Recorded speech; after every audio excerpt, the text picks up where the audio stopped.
Olá, bem-vindo ao ExpertCast, o podcast focado em inovação na saúde. Eu sou Gustavo Meirelles, vice-presidente médico da AFIA, fundador da Comunidade de Inovação em Saúde e presidente do Instituto AFIA. E é um prazer receber você para mais um episódio do nosso podcast. Nós abordamos aqui inúmeros temas que estão completamente conectados com a transformação da saúde, como inteligência artificial, novos tratamentos e terapias, cirurgias robóticas, enfim, tudo aquilo que está ligado à inovação no setor. E no episódio de hoje, eu tenho um convidado muito especial que vai falar sobre um assunto extremamente importante nos dias de hoje. Quem cuida de quem cuida? A liderança em tempos de esgotamento físico, mental, vendo aqui inúmeras pessoas, líderes, liderados, sofrendo com carga de trabalho, pressão por resultados, burnout, enfim, como que isso fica no setor da saúde, onde nós, médicos, enfermeiros, fisioterapeutas, executivos, precisamos cuidar dos pacientes, mas quem está cuidando das lideranças nesse momento? E eu tenho o prazer aqui de receber o meu amigo Fábio Rosé. O Fábio é fundador da Imaná. Ele é sócio da escola Ecoar, professor na Fundação Dom Cabral. Ele atua como consultor, advisor, coach. Tem uma experiência enorme no setor de RH, gente, gestão. Mais de 25 anos como executivo, incluindo posições como vice-presidente de RH na Novartis, na L'Oréal, na DASA. E o Fábio traz uma visão muito profunda sobre liderança, inclusive na saúde, com essa passagem aí pela DASA e pela Novartis. Fábio, muito obrigado por te receber, um papo que a gente já teve várias vezes, já conversamos muito sobre esse tema, e eu falei, puxa, nosso público aqui do ExpertCast tem que ouvir e assistir ao Fábio, porque tem muito conteúdo interessante que se conecta aqui com a inovação na saúde. Obrigado pela presença. Prazer enorme. Já tivemos muito boas conversas em lugares muito legais, então um prazer estar aqui contigo. A gente vai bater um papo hoje sobre liderança em tempos de esgotamento, né? Quem cuida de quem cuida, a liderança especialmente na saúde. Então a gente está falando de um setor que está se transformando muito, não só no Brasil, no mundo todo. A gente tinha um setor ainda muito analógico, passando por uma digitalização enorme, mas ao mesmo tempo também cobrança por resultados, dificuldade em fechar todos os elos da cadeia, operadoras de saúde, hospitais ou clínicas, educação na saúde. E a gente começa a enxergar, não é de agora, um cenário de esgotamento entre líderes, profissionais do setor. Eu queria a sua visão aí desses últimos anos, né? Você passou por empresas farmacêuticas, prestadora de serviços em saúde. Como é que você enxerga o setor nesse cenário de várias inovações, mas ao mesmo tempo de esgotamento humano? Muito bom. Bom, como você disse, a coisa já vem vindo de algum tempo, né? Se a gente pegar os modelos organizacionais, a maneira como eles foram concebidos, estruturados, desenhados, colocados em prática, eles partem de um movimento inicial assim, de inovação, se a gente for colocar sob essa perspectiva, que foi há muitos anos atrás, de como a gente ia trazer as pessoas que trabalhavam no campo para dentro da indústria e colocar na linha de produção. Então, esse foi um movimento muito forte que aconteceu. E depois disso, por décadas, o modelo não mudou muito. Ele foi assim, sendo ajustado a uma estrutura piramidal, hierarquizada, verticalizada, funcionalizada, departamentalizada, então bem fragmentada, né? E a gente foi gerindo a coisa sob essa perspectiva fragmentada e verticalizada por anos. Uhum. E a maneira que esse modelo enxerga não só o exercício de gestão, mas também a dinâmica de negócio como um todo, replica uma perspectiva fragmentada. Então, acho que quando a gente olha o movimento como um todo, esse é um primeiro aspecto, né? Desde a sua origem, o contexto organizacional, ele foi construído numa perspectiva fragmentada. Então, o que a gente vive é isso. Acho que o segundo aspecto importante para a gente identificar é que, por essa fragmentação, a perspectiva que as pessoas têm, a capacidade de aprofundamento que as pessoas trabalhando em posições de liderança que tomam decisões também está não está integral, né? Uhum. E ela vem sofrendo um aumento de pressão por uma expectativa de performance. Então a gente trabalha num modelo fragmentado, constituído numa economia onde o lucro pressupõe a perda e eu preciso performar, eu preciso ter um desempenho superior para o mantenimento dessa empresa, dessa indústria que eu represento. Então tem esse segundo elemento, da fragmentação e o elemento da performance. E o terceiro é o elemento da mudança, porque assim como a gente teve um movimento lá de trás da era industrial, a gente nos últimos 50, 60, o que viu foi uma evolução muito significativa de como se constitui a sociedade, o que é e o que não é, o que está bom, o que não está, quem são os bons, quem não são, com um aumento significativo da aplicação da tecnologia. Uhum. Então, juntar todas as inovações que aconteceram numa perspectiva social com aquilo que a tecnologia trouxe, entrando no mercado profissional, houve uma mudança na expectativa desta performance, que esse líder que aprendeu a crescer numa estrutura fragmentada entra em conflito. Porque uma das evoluções que essa sociedade começa a apresentar e que a gente começa a entender na problemática dela como um todo, é que as coisas fragmentadas não vão resultar em algo sustentável. Tá? Tendo dito isso, e entendendo, mais uma vez, que essa estrutura está montada de forma fragmentada, exigindo performance, numa mudança que vem acontecendo, em um sistema onde o lucro pressupõe a perda, né? A gente se encontra com essa dinâmica. Que tipo de líder eu sou? Qual é a perspectiva, qual é a apresentação de liderança que eu preciso manifestar para que eu consiga influenciar, neste contexto fragmentado, uma sociedade que está em evolução, com um aumento significativo de tecnologia, não só na inovação do meu produto, do meu serviço, do meu contato com a ponta, mas sim da maneira como eu, dentro da minha própria organização, interajo com os meus liderados. Uhum. Tá? Então, existe uma pressão muito grande por esse desempenho.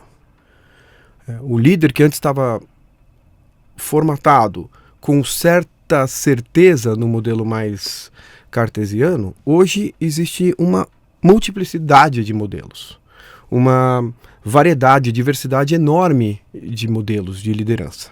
Então, encontrar o seu caminho em alinho com uma cultura que deixa de ser fragmentada e precisa estar conectada, eu acho que é um dos primeiros desafios fundamentais da liderança no dia de hoje. Quando a gente entra para dentro da saúde, são os mesmos movimentos que a gente vê. A indústria da saúde me dói só de falar dessa forma. Uhum.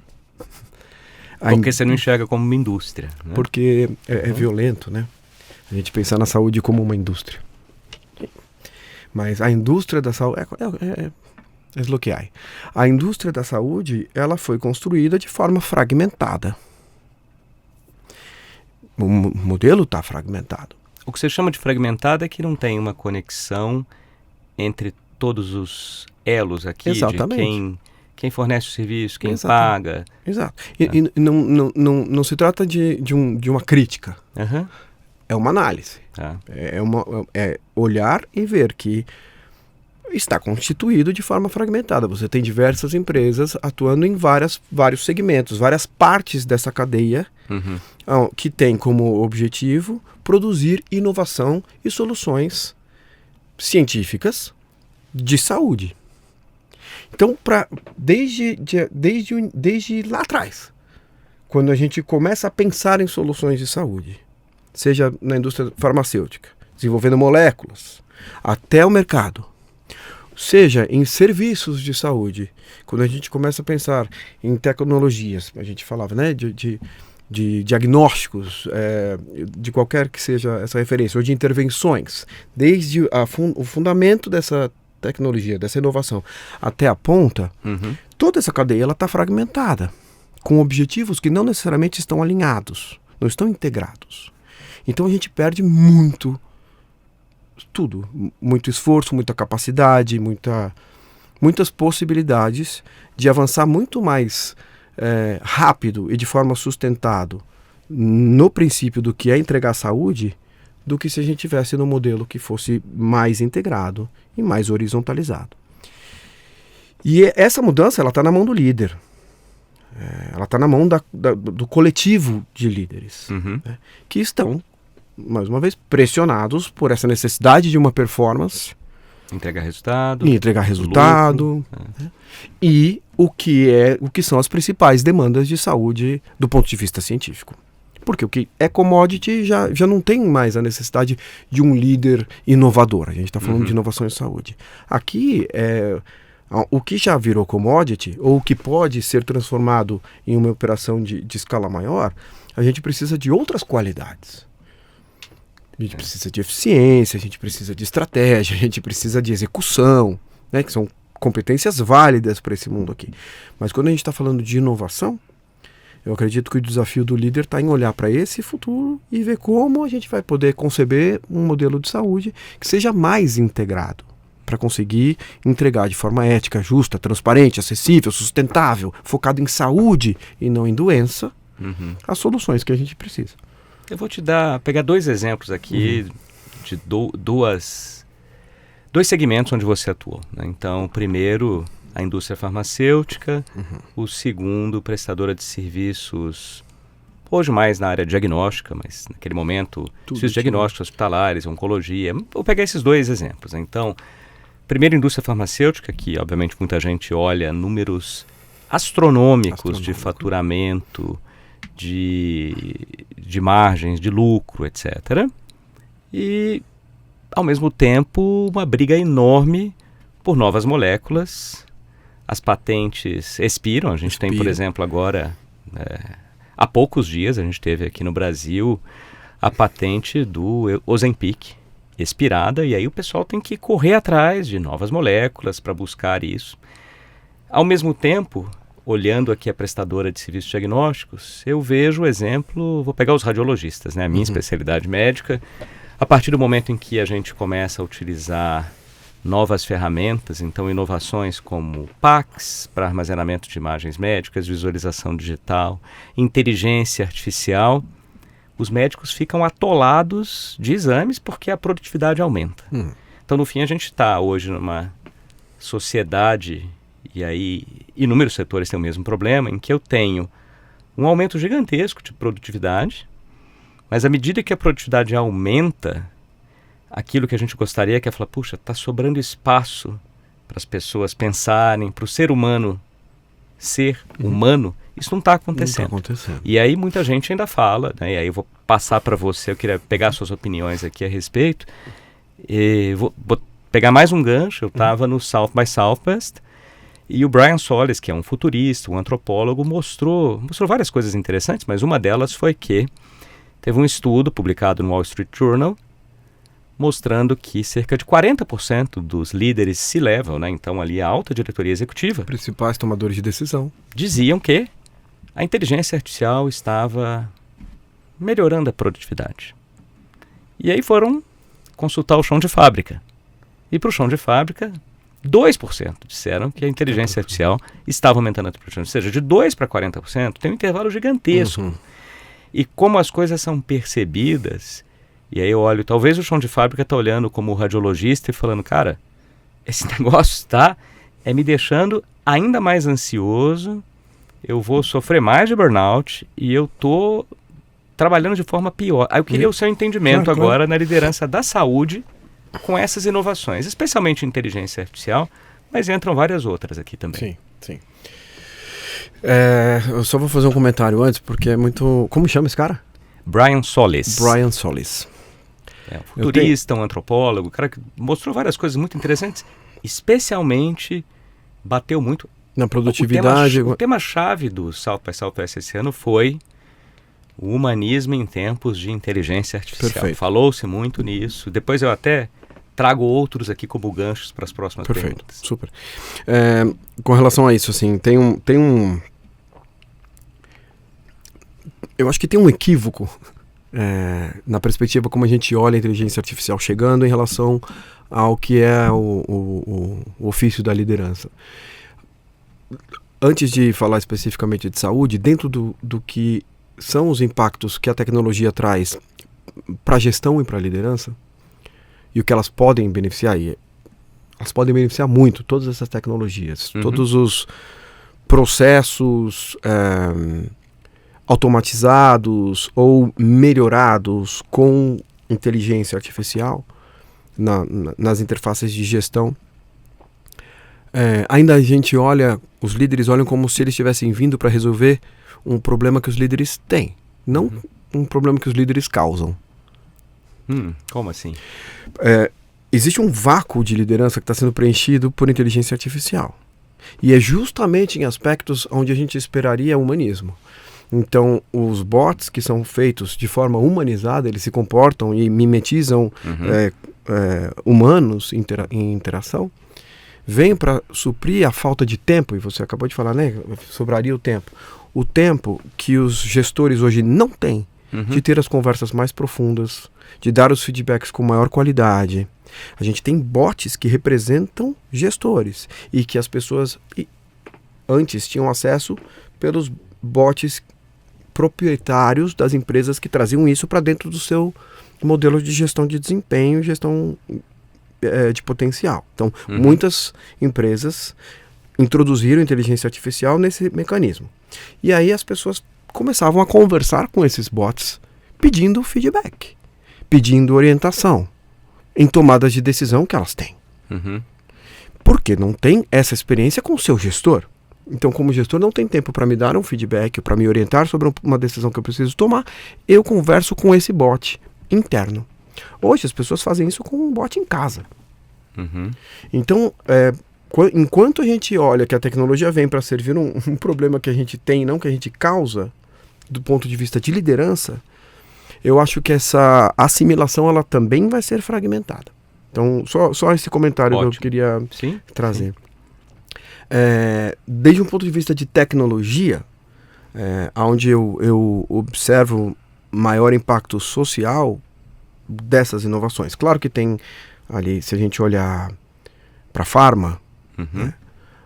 E elas estão inclusive se redesenhando, reestruturando, focando cada vez mais em especialidade para que elas possam se aprofundar mais e trazer inovações de maior potência, né? Principalmente em translational sciences, né?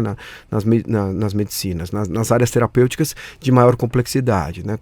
Transplantes, doenças infectocontagiosas, algumas em que as moléculas têm um comportamento mais complexo da gente trabalhar. Em situações do corpo onde existe maior complexidade das moléculas trabalhando. Então, existe a tecnologia que eu acredito que quanto mais especializadas as empresas estão em fazer os seus investimentos, e é o que vem acontecendo, de redesenhos, a gente vai ter significativamente um aumento na inovação.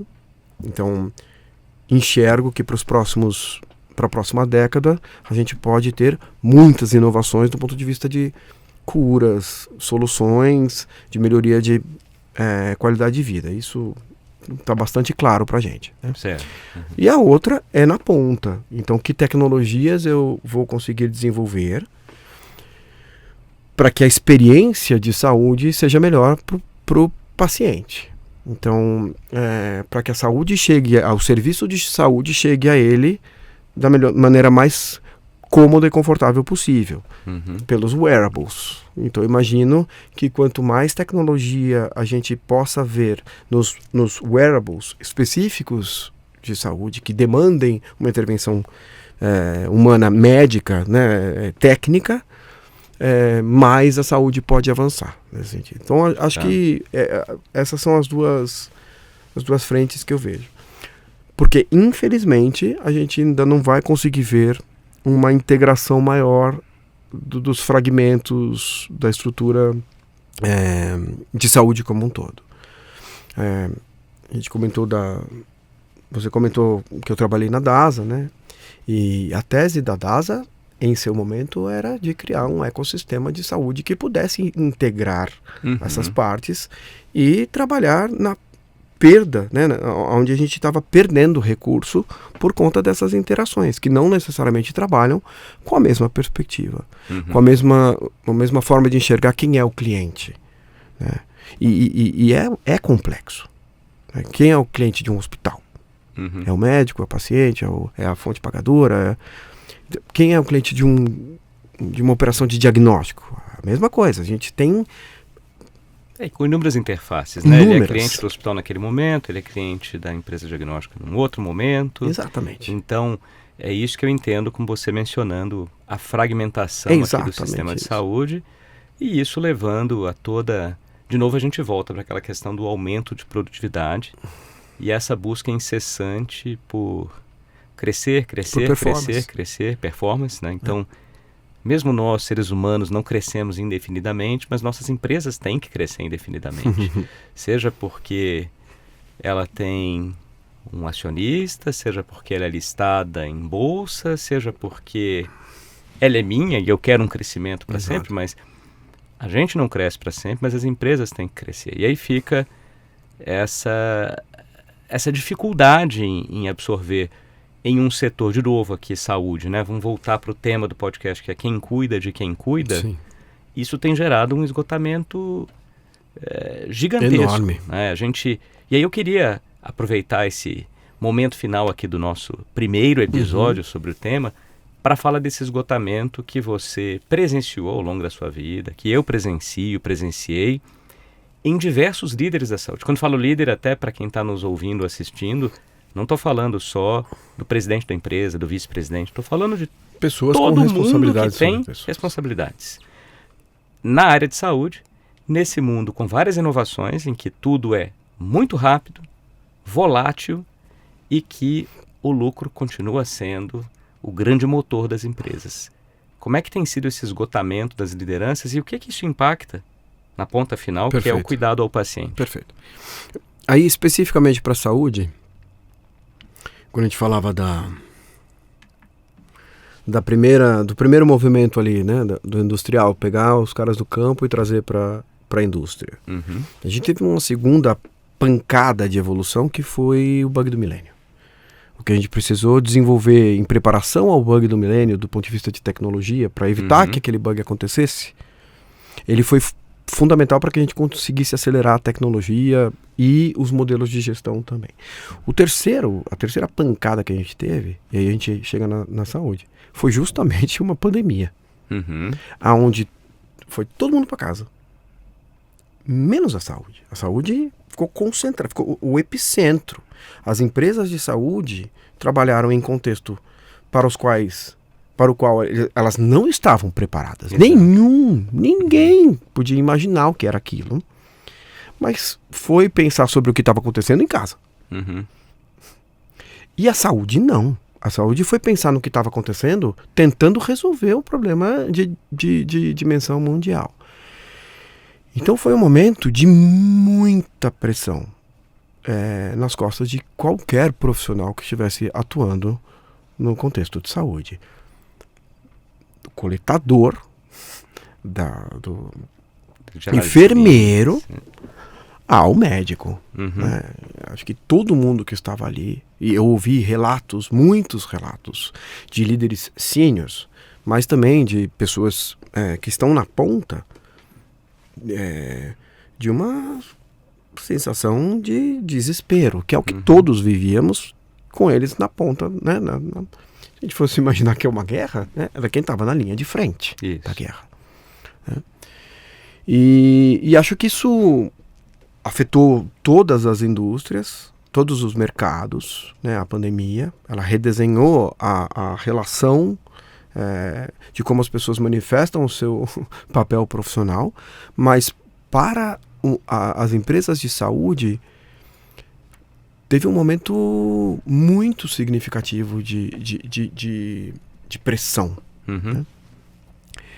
E que eu acho que a gente vive com essa consequência desse grande impacto da pandemia até hoje. Eu não sei se a gente cuidou realmente, e voltando para o cuidar de quem cuida, se a gente estava em condições, naquele momento, de cuidar de quem cuida. De cuidar de quem cuida. Uhum. Então era correr maratona descalço. Uhum. Era eu acho que correr maratona descalço é mais fácil do que aquele momento. Né? Mais fácil. Era um contexto duro, era um contexto onde eram corpos, remoção de corpos e corpos, né? Era uma realidade muito, muito, muito dura, onde as pessoas estavam com medo, né, de estar ali.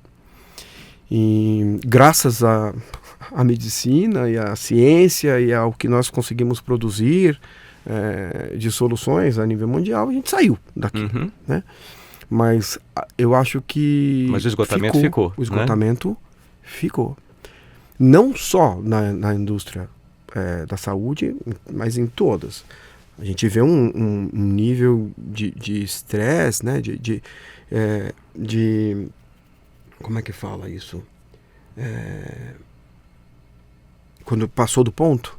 Saturação. O nível de saturação emocional das pessoas com relação ao seu contexto que eu não tinha visto antes. Uhum. Então a gente acabou perdendo uma capacidade que a gente desenvolveu menos dentro do contexto organizacional de sentir. Uhum. A gente começou a trabalhar ainda mais com o intelecto. A gente foi estimulado e avançou ainda mais, colocando as coisas numa perspectiva racional, estrutural, e menos desenvolvendo a parte emocional, a parte do sentir. Então, quando a gente fala de anestesiado, né, eu falo, o povo está anestesiado. Você perdeu a capacidade de sentir. A anestesia no sentido da não estética, né? Eu não consigo entender, não faz significado para mim, não faz sentido.